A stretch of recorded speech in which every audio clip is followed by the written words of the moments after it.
Hey up, welcome to the Cannon Farm podcast. With us, the Nicholson brothers farmers Rob and Dave. We're two Yorkshire farmers who, along with our dad Roger, brother Rich and the rest of our family, have turned a farm with 2 sheds and a barn into an award-winning tourist attraction. You've seen us on telly, live on Facebook, and now we've got our very own podcast. On today's episode, we're joined by Adam Caldow. He's from Liverpool, he's a big pal, he's the series producer for Springtime on the Farm. He's been with us since the start of lockdown, so we're really thrilled to have him and to talk about all his television exploits. Coming up. This week on the farm got commissioned because the viewing figures were so good for Springtime. So basically what happened is that the whole country needed to get locked in their houses for people to watch it. Yeah.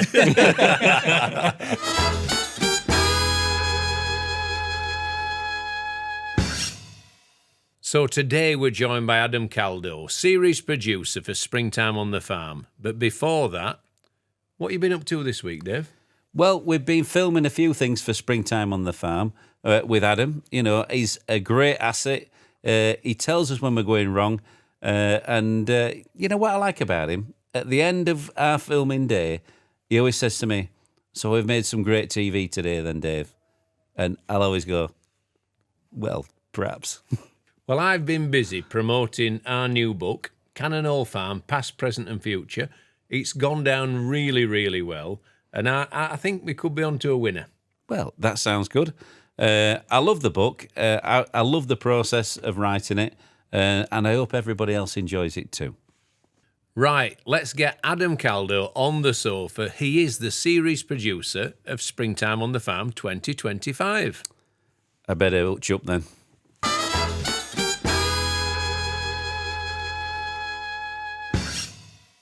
Right, super excited to be joined on the sofa by one of our oldest friends in television, someone that we're proud to call a really good friend, someone we've enjoyed some special nights out with.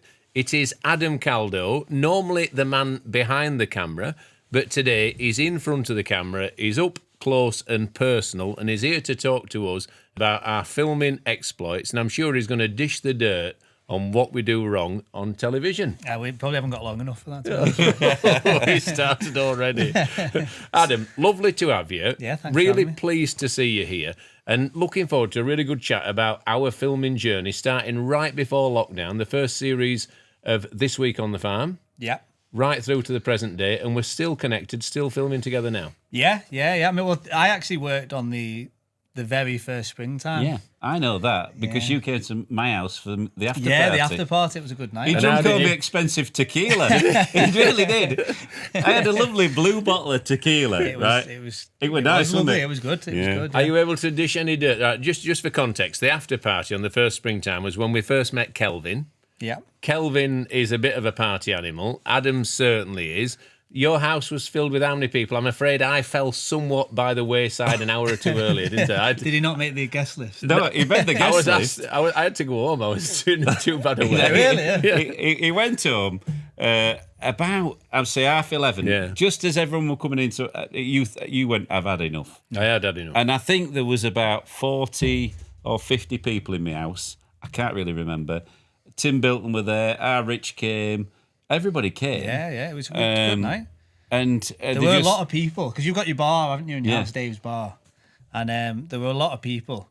Probably, I reckon, at least 30. Yeah. Crew and that night, I do remember the tequila because I was drinking it with a lad called Tom Humble, who's moved on from Days of It now. Although he has been back recently shooting something, but he and I went through this tequila, and then we got a lift back to the office because after that party. After each night of the first Springtime, I was taking the record back to the office. So you'd got all And the putting it in recordings ready. on your person. And then it was being uploaded, ready for the channel. Yeah. So about 2:00 in the morning, I had to get a lift back to the office with Anna Amelia and upload the last episode. And did you manage to do it? I managed to do it. And the funny reason I remember Tom is because Hannah and I got out the car to go into the office, and Tom was in the back seat, and he got out, and then we suddenly opened the door and went, "Where's Tom?" And he'd fallen into a bush outside the office because he'd had so much tequila. But no, we got it uploaded and we got it delivered, and and the channel were happy. I mean, channel were happy. if weren't you remember, Rob, I went to bed at 4 o'clock. I got up at 4:30, and then I came out. I think I was doing a live broadcast, wasn't it? Yeah. It would be the time of the 150 days in a row. No, this is the original springtime. This is springtime number one. This is 2018. I remember coming across you laid on some feedbags. Is that the one? That's the one. But this is literally the first springtime we ever did. Yeah, it was. I remember because it was the first time that Daisy Beck had done anything like that. So obviously the Yorkshire Vet was going, and they'd done other like documentaries, but that's normally, like you guys know, that's normally, one or two, maybe 3 or 4 people, and you guys filming. But obviously that springtime was 50 or 60 people. You had an outside broadcast truck. You had lighting. Forget, you had it was 6 stressful. cameramen. There were 200 people in the live audience. Yeah. So they had a live audience, there were didn't they? all that pressure. Oh, I felt very, very. And we were just 2 Yorkshire farmers with 2 sheds in the barn. Yeah, you'd never done anything. Totally out of our depth. No, so it was really out and of still our are. But I remember how after because we were meant to be recording it as live. So where we've done like the last winter we did is as live, but that's basically you record it, don't you? And then you record it over several hours, and then it goes into an edit, and they piece it together. This was recorded as if it was broadcasting live. Yeah. So it was going as. It had to be to time, didn't it? Yeah, well, Literally. it was meant to be. Yeah. And then, bear in mind, I've just said this is the first time Daisy Beck had ever done anything like this. Paul Stead, who was the MD of Daisy Beck, he was in the OB truck with all the people sort of watching and vision mixing and recording everything, and the script supervisors. And it literally came to, they turned on, everything recording. Adam and Lindsay, wasn't it, who did the first one? They did their first piece to camera, and while it was happening, we got word from you two that, there's a lambing going on. Yeah. Now, obviously, they'd never done the show before, but that was sort of what it was meant to be all about. It was meant to be like lambing live almost. So Paul is all of a sudden right, come on, cut to the lambing, cut straight to the lambing. And that was, I think you've said it before, where the microphones weren't working. So you're stood the there earpiece wouldn't work. Yeah. Yeah. So you two couldn't hear anything. You had a microphone like you were Chris Kamara at the match, like this. And these lights are at you, and this fella's with a camera. You've never done any television before. You look absolutely petrified. I did. And I remember that first part is meant to be about 9 minutes long. Yeah. It was 45 minutes of footage. Was it? Yeah. And I remember Simon Passer was the series producer on the first one. It finished and he went, he was a really nice fella, but his words were, after they'd finished that first part, he said, well, that was like being strapped to a rocket and sent to the moon. See, I've never heard any of this, really. We were dialed in initially to all the chats, because there's loads of people talking all the time in your headsets. And in the end, I think they realised it was more distracting for us than advantageous. So after that, we were only ever spoken to when we needed to be talked to.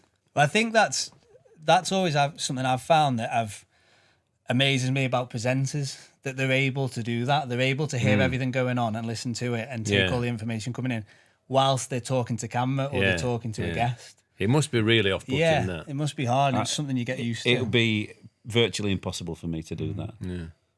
Just the distraction of something going off. I would imagine, though, a good producer or director won't speak unless they really need to. They won't, confuse the moment with too many instructions. You just need to, keep it short and get the message across, presumably. Yeah.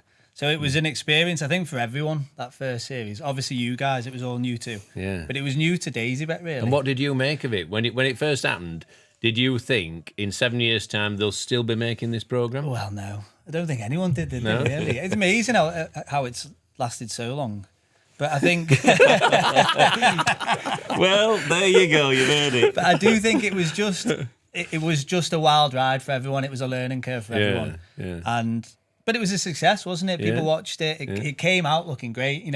Fortunately, on that first one, I think with all the others, we had to deliver it the next day. It had to go the next day. Whereas that one, we had a day's grace. All right. So I think what happened is it went back to the office, and then they got an editor in the next day, and the editor went through it and tidied it up before it could go to the channel. Yeah, but it was a big one. Yeah. It was wild. I don't think we did any VTs, did we, in that first one? We did with Kelvin. Kelvin came to the farm and he delivered twins, and he was a little bit new to farming, and the actual liquid. Oh, he loved them, didn't he? Well, he loved them, but he was nearly sick, if you remember. Yeah, I think, and then he hugged it to him and gave it a Yeah, hug. because he'd have only been a farmer on Emmerdale then, wouldn't he? Yeah. He wouldn't have done it for and I think. And now look at Kelvin; he's now a real farmer in his own right. Yeah. And you've been filming him as well, haven't you? Yeah, I do that series as well, at the same time. That's the Daisy Beck series. So Fletcher's on the farm.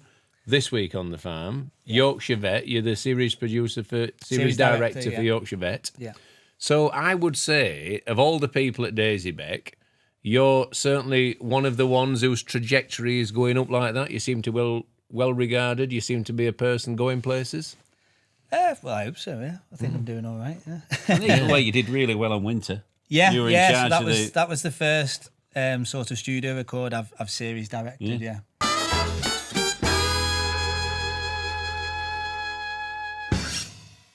Dave, what are you reading? It's Cannon Hall Farm, Past, Present and Future. Probably our best book we've written so far. Well, can you tell us a bit more about it, Dave? Rob, it's the voices of Cannon Hall Farm. In their own words, this is a very personal story of the ups and downs of the Nicholson family at Cannon Hall Farm, spanning almost 70 years. Was that your own words, or were you reading it from book? Oh, we're reading it front back of the book. I think over 70 years, right, which is a long time, there's going to be highs and lows and peaks and troughs. And I think these are all encapsulated in this book. Hopefully, anyone who loves Cannon Hall Farm will enjoy reading this. Certainly, Richard's chapters are really emotional.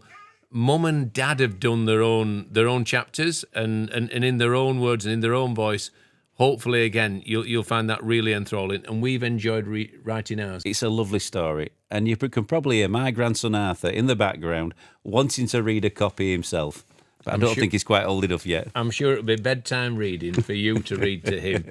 But until then, we've 2,000 copies to sign. Well, we better get cracking, Rob. So to secure your copy, head to merch.cannonhallfarm.co.uk or visit the farm shop. Right, well, I've got my copy. I just have to sign them 2,000, so we better get going.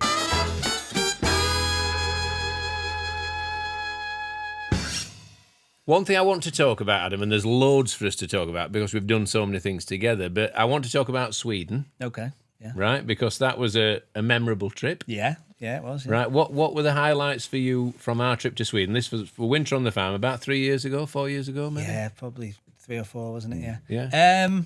I mean, obviously the pub we stayed in was the highlight of the trip, wasn't it? The Bishop's Arms. The rooms were very basic. Yeah. They were warm, But- though. Yeah, but it was a good pub. The pub was great, wasn't it? And I think by the end of one night we christened it the best pub in the world. We did. But what I liked, we did a quiz. And we did a quiz in they said Swedish. it, No, they said it in Swedish, and because we were there, they said it in English. Yeah. We did all right, didn't we? Yeah, I think we came third. Did we? Which was I think did you do a live broadcast for it, or you did something? I used to Maybe live recorded some broadcast everything at videos. one time. I'm going to the toilet, I'll do a live broadcast. In terms of what we filmed, I did find meeting the Sami people and the reindeer quite interesting. Yeah, was I like good. that. Yeah. It was good, wasn't it? And then it was funny when you went ride reindeer on the cart behind them. He was frightened. Oh my God, it was brilliant. Because I remember just filming, I was all set up and they went, right, ready, go. And I think you thought they might sort of set off quite gently. And it went bang, straight off and you, oh my God. He let go of the reins, didn't he? You were terrified. That was good. I really enjoyed, which wasn't part of what we were going to film, but we did end up filming something which I think went onto our Great Yorkshire Life, was the Ice Hotel. Yeah. That was good, wasn't it? Yeah. It was a nice place to visit. I wouldn't want to sleep in there, would you? No. No, I didn't feel... Because you had the chance to sleep in there. You booked a room, didn't you? Yeah. And then when Was you had the room enough... actually full of ice? Yeah, those rooms we went in. They Everything were the was bedrooms. ice. And then you'd have like a reindeer fleece, wouldn't you, that you could sleep in? I'd want reindeer with it to keep me warm. They were all in big suits, weren't they? So they weren't going to, die of...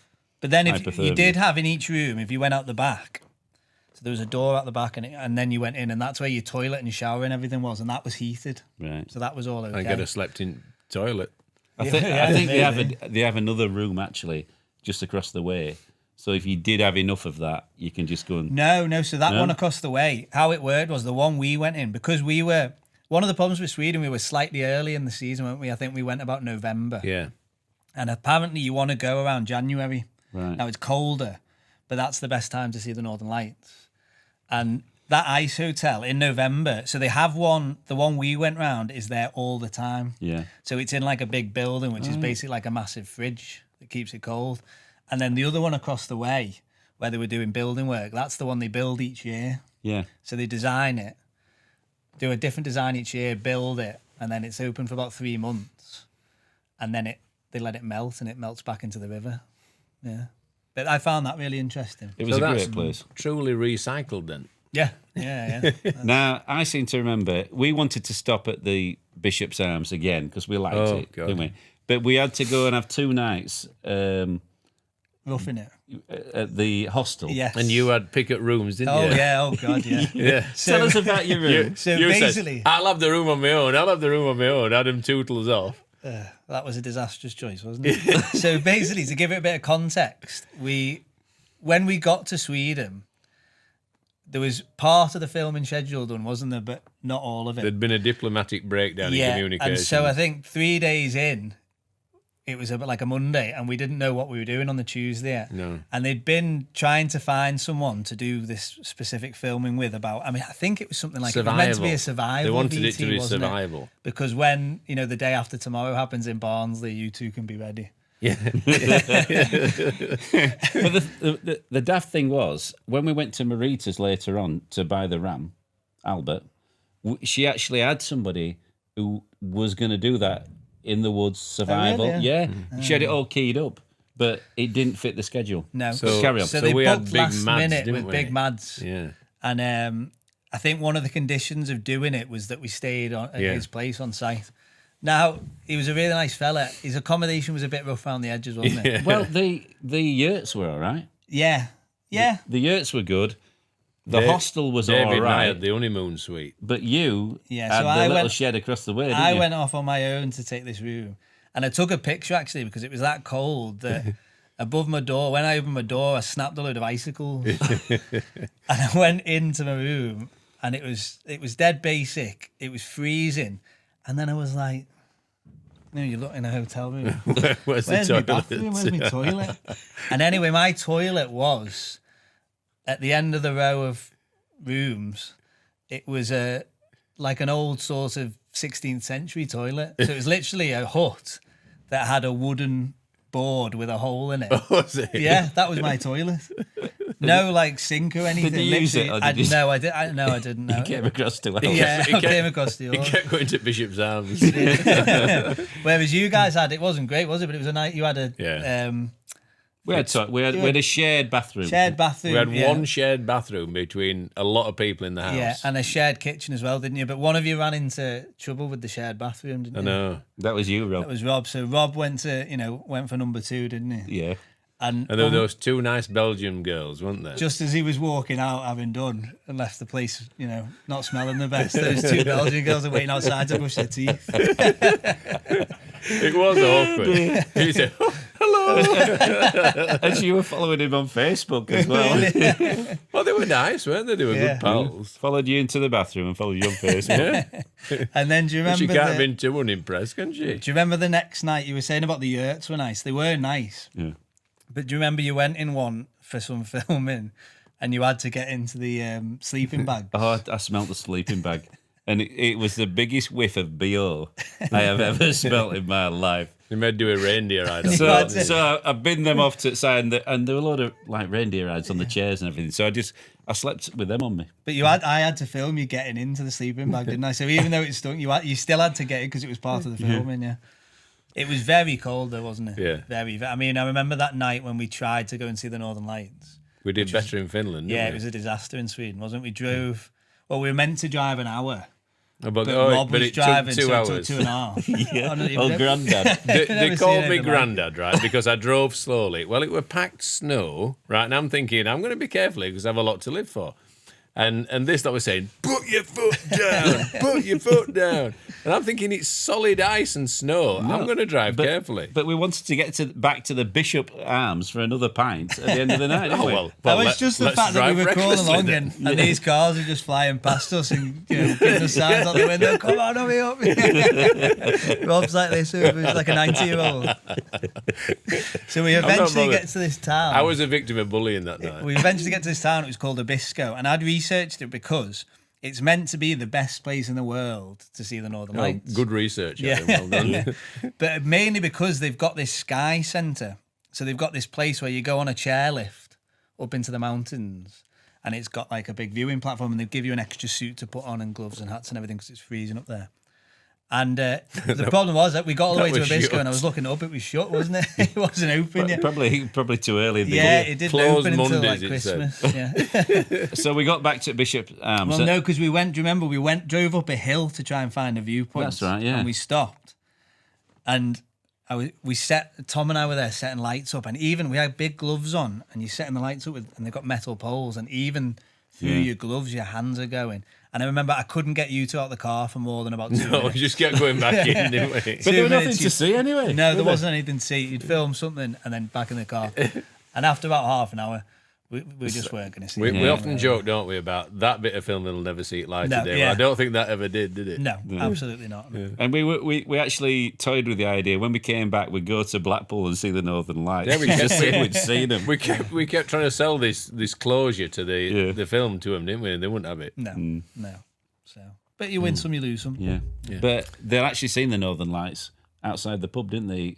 A couple of days before. Oh God, yeah. So we got back, didn't we? Get back and say we've been to Abisko trying to see the Northern Lights, and it was the fellow on the bar, and he said, "Oh, I just went out for a cigarette before and they were up." Yeah, but my God. you can literally go out 5 minutes, they're there, and then they're gone. Yeah. As we know. Here today, gone tomorrow. Yeah. But it was a good trip, wasn't it, Sweden? Excellent trip, yeah. And then we went to Marita's, and she put us up in the farmhouse. Yeah. So for context, Marita is the lady that we bought Albert the best ram in Europe. Best ram in Europe. Yeah, you've only said that line on television about 37 times.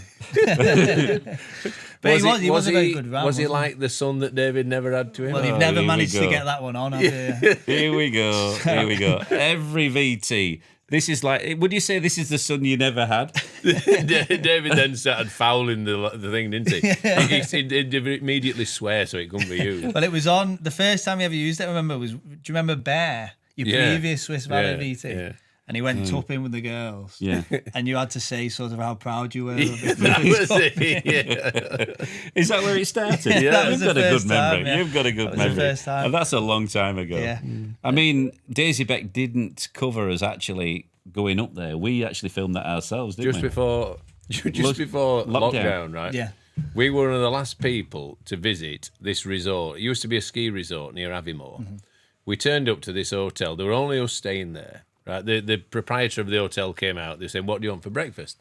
And he got this blackboard with a list of 48 separate breakfast items. He's saying soda bread, aggies, such and such aggies, sausage, lawn sausage.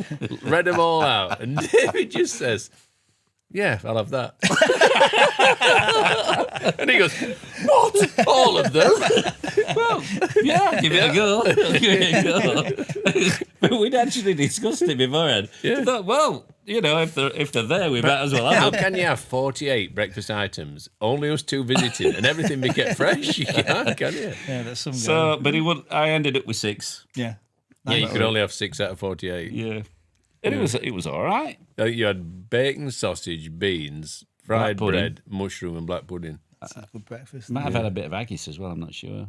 I don't like fried bread, though. Oh, maybe that. That's one thing I don't like. So, the springtime after the first springtime, we nearly lost Adam. And it was only because you came up with an ingenuitive way of filming it to comply with COVID lockdown rules that meant it was salvaged. Yeah, so I think it was the third springtime, wasn't it? Right. Third springtime, 2020. So you'd filmed all the VTEs, everything was done and edited and been through final post and ready to go. The only thing we hadn't filmed was the bits between that you do with the presenters. And obviously because we went into lockdown, that essentially got cancelled. It wasn't going to happen and the show wasn't going to air. So we had a week to sort of come up with a way of doing it, which adhered to lockdown. So yeah, I came up with an idea to do it using iPhones and Zoom or Teams, whatever you want to call it, whichever one you want to use, where we would send out phones and also audio recording equipment to Helen and Adam, who are the presenters, and you guys would have a phone that you would record on, and then we would, there's an app you can use called Team Viewer, and there's a few other ones you can use, but basically I'd be able to see what was on each of the phones. So the phones would act like what you'd normally have the cameras as, and then it would record onto the phones and it would upload to the iCloud, and then I'd be able to pull it down from the iCloud, and then it would go to an edit, and the edit would cut it together. And it meant everyone could sort of do it by themselves. The presenters just had to press record. You guys obviously had Dale here to do it. And then everything would go back and get edited together. So we had a week to come up with that. And I think it was quite sort of ingenious because no one else had done it because it would never needed to be done before. And I think Broadcast Magazine actually did like a feature on it, and the commissioner, Dan, had to go and speak to them and do an interview about it. And I actually didn't know that was your idea.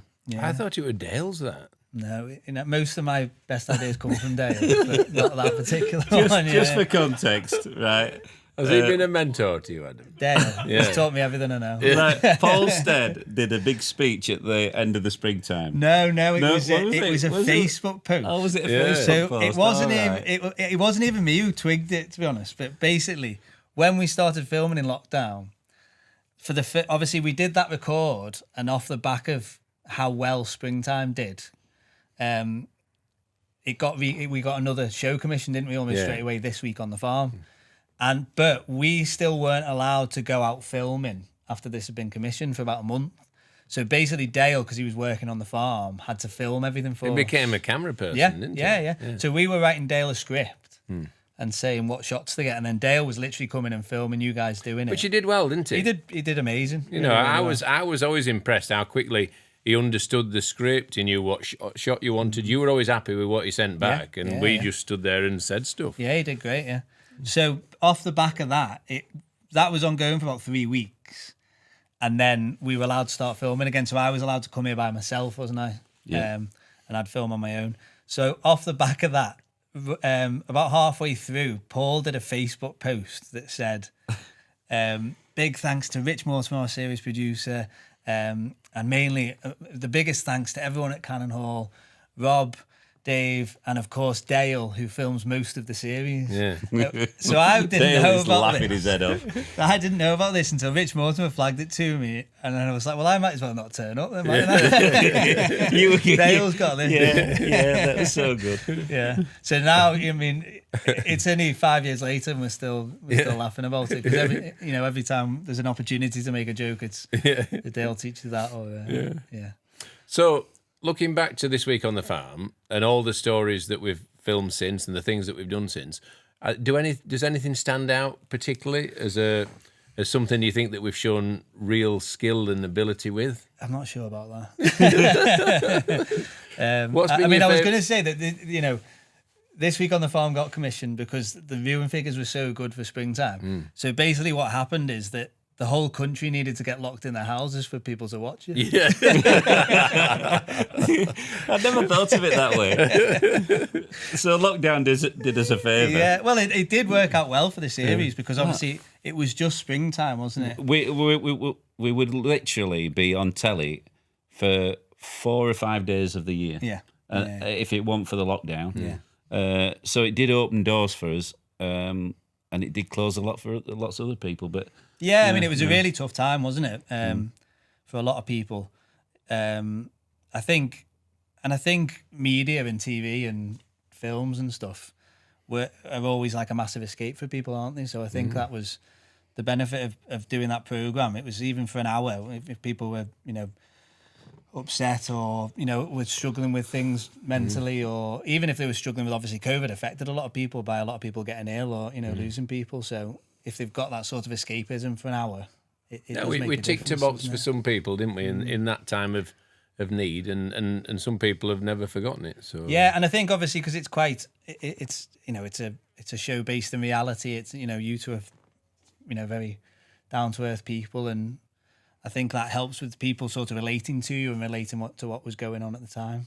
So go on then, Adam. What's been your favourite film that you've ever filmed us doing? To be honest, there must be something. Yeah, it's hard. We filmed quite a lot, Yeah. haven't we?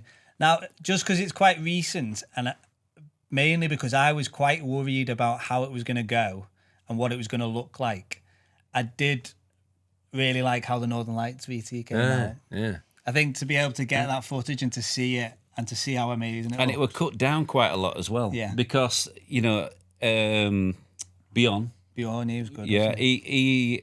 he was a good speaker. He told was some nice good. stories. And again, that hasn't been shown. He's because dancing it was, foxes. Yeah. Yeah. Northern Lights, it's like their folklore is History has it that the Northern Lights are actually foxes dancing up on the and up on whipping the ice. snow up and it going up into the air and and it was a beautiful night, and I liked the drink as well. Gluggy, is it? Gluggy. Gluggy, yeah. You see, good memory. We had a bigger drink before, and Yeah. Well, you didn't want to go out to see them, did you? You were quite happy sat in the bar. stopped with at the them. bar. You did, right? Come on, we're going to go see the Northern Lights. Oh, do we have to? yeah, No, so I was very happy with how that one came out. I think the walk that was was nice. cold. It was cold. Yeah. Oh, that walk was nice. I walk enjoyed up the that. falls, yeah. That was lovely, and we all jumped in the ice water. Yeah, you well, did as well I did as well. Yeah. So afterwards. that was I wasn't allowed. I got a note from my mum. yeah. No, that was good, wasn't it? That turned out to be a good VT because we were worried about that. I remember us getting there and we were worried about what we were going to film, weren't we? We were thinking we didn't have enough. I thought, so we're going to look for Northern Lights, going to go for a walk. You were playing hell, weren't you? and we're going to jump in a frozen river. Yeah. Great. But it Did worked you out. film Chicken Lockdown? No, I didn't film Chicken Lockdown. That But was I Lee. don't think it. I think Lee did Chicken Lockdown. I did when you built the chickens there, hutch. Oh, yeah. Yeah, which was around the same time. Yeah. Curlew. I Oh, filmed Curlew. That was a Tenting. classic. Yeah. Oh God, yeah. And we actually did 3 VTs. And they wouldn't buy you a long lens, would they? So he was walking around this field trying to was a film this nightmare. curlew, and it just kept flying off. About and 4 flying o'clock in the off. morning as well, by the way. But a long day for you, because we did a haymaking VT. Yeah. We then made shepherd's pie, Oh, that was funny, wasn't where it? I made shepherd's pie, Rob made one, and then Julian Norton Well- judged it. Rob made shepherd's soup. He was saying, "Oh, this just needs to reduce in a week." Yeah, We were like- we didn't have a For week. context here, when I was cooking the shepherd's pie, I was allowing for my mince to reduce over several hours. I didn't realise that we were on. It would have needed several days. I didn't realise we were on this helter-skelter schedule of only having half an hour He to ran make out of it. But mash. Julian judged you, didn't Yeah, you? and he liked mine because mine I went a little bit off piste. I put a lot of spices in it. I made it just like a bit of a And sweet potato as well, wasn't it? sweet potato topping, with a bit of cheese. So on yeah, top. we did haymaking, then we did the shepherd's pie cook-off. Yeah. And then we actually got 4 VTs because we did the curlews, but we went fishing first, didn't we, as part of the curlew VT, yeah. and they turned that into a whole new film as well. So and then we put a tent up. think I caught stopped a the fish, night. didn't I? We cooked sausages on the fire. You burnt sausages on the fire. Yeah, we all ate burnt sausage. It seemed like a And then joyous night, one though, of you didn't brought it? some Tisky. cans, Tisky, which is about 6% Polish. Yeah, lager. we're having a right Look, time. if we were going to be camping, then we were going to be camping like we would if the cameras weren't there. Yeah. They were You know, good times. What is it? Dance like no one's watching. Yeah. We were barbecuing like no one were watching. Well, it was quite good in terms of for filming because obviously no one was at the farm, sadly. No one could come visit, could they? And it was only the 3 of us, wasn't it? Because only I was allowed out to film. And we could sort of do what we wanted to a degree. We could just come up with an idea, film it, and then we had it because we were here anyway, so we might as well do and it. we did on so many times. We're just there, right? Let's have a little. We're filming this. A couple hours, we can film that. What do you think? Yeah, we'll crack on. Yeah. We did like sheep in the woods. We did all sorts of stuff.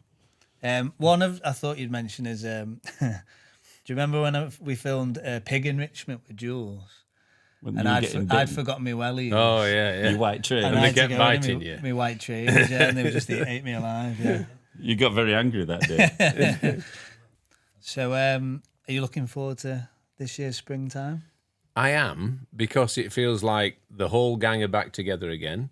You, Kim, Tom Copland coming back. I don't know if Tom is. I don't know if he's on another job. Oh, is he doing My Great Yorkshire Life? He might be. I don't Yeah. know.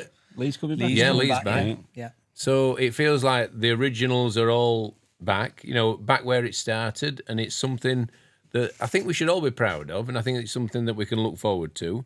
And hopefully we've got more memories to make along the way. Yeah. Well, springtime 8, isn't it? Which is amazing. Is that what it is? It's the 8th year. Well, thankfully, I'm not terrified anymore. Springtime number 1, terrified. Number 2, slightly terrified.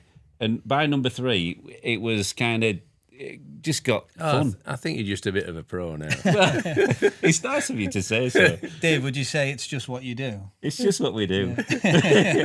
For context, Helen once said something to Dave, Helen Skelton, and David's answer was, "It's just what we do, Helen." I delivered a lamb, right? Yeah. And Helen had helped me. And she says, she said something to me. I said, it's just what we do. She said, I think she said something like, "That must make you feel really good to have done that." And you said, "It's just what we do, Helen." No, but I'd actually given an answer beforehand. Yeah. And she asked me 3 times, so obviously my first answer wasn't good enough. Anyway, Well, the edit we've all- chose that one. We all know that's a regular occurrence, isn't it? Now, this is where you gang up on me a bit. So you're series director, Adam. Yeah. Yeah. Kim is series producer. Yeah. Right. Both of you were there pretty much when it first started. Certainly this week on the farm. Director first Dave. started. David, in his own mind, is a director, and I'm a story producer. Story producer, Rob. Yeah. So you come to us with an idea, Yeah. and for every 20 ideas you come to us with, one of them's quite good. Yeah. I think you're being a bit harsh there. I went to you and Kim with an idea this morning, and she's absolutely chucked it out. Yes, I think. What is it? Well, whatever it was, I think Kim's reply was "No way, Jose." Yeah. Okay. And I think it's a really good story. But anyway. And then you fancy yourself as a bit of a director, don't you? Get behind the camera. Yeah, I can see a good shot when I see it. And I've learnt a lot from everybody really. Yeah. Because you use a wing mirror to get a little bit of an angle. You'll use a little bit of foliage to a little bit of depth, and it's an art, and I appreciate what you do. We do make our own films, obviously, for our own social media, and it's amazing, the door shutting. Yeah. Just little cut points that obviously will help Dale turn what our raw footage into something more watchable. Yeah, So- it does make a difference. So doesn't we're learning all the time, and Yeah. we're certainly, in your case, we're learning from the best. it? Thank you very much. Thank you. A massive thank you to Adam for joining us on the sofa today. Really enjoyed a little wander down memory lane, and I don't think it's an exaggeration to say we could sit here and talk all night about stories that we've done together. Yeah, should we go to the White Bull and get a pint? I think that's a good idea. All right, I'm buying.